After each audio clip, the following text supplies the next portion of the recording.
Wo. Oh.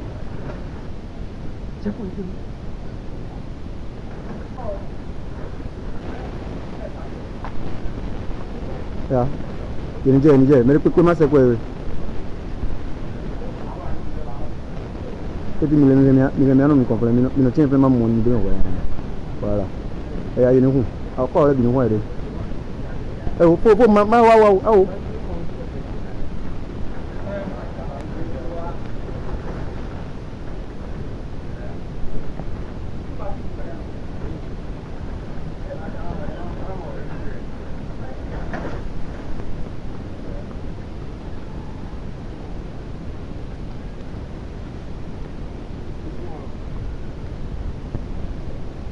Ya, misu hodo petit.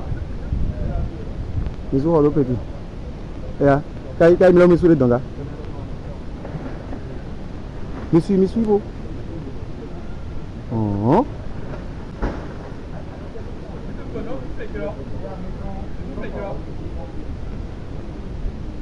Tai milo kwa nyo.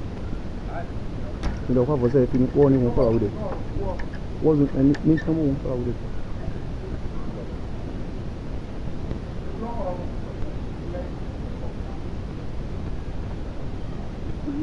Yeah.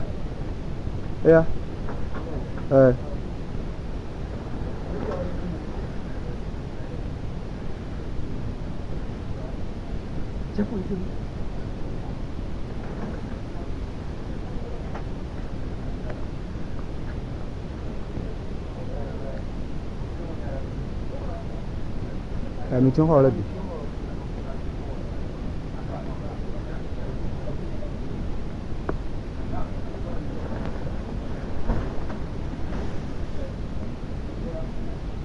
Petit agoton. Petit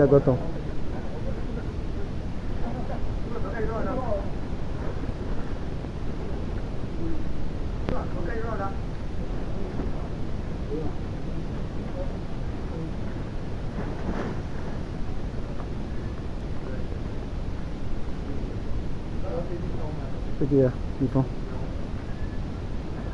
La mesure. Il a bien joué, ouais. Il a bien lait. Il a bien lait ganji. Mais il a bien lait.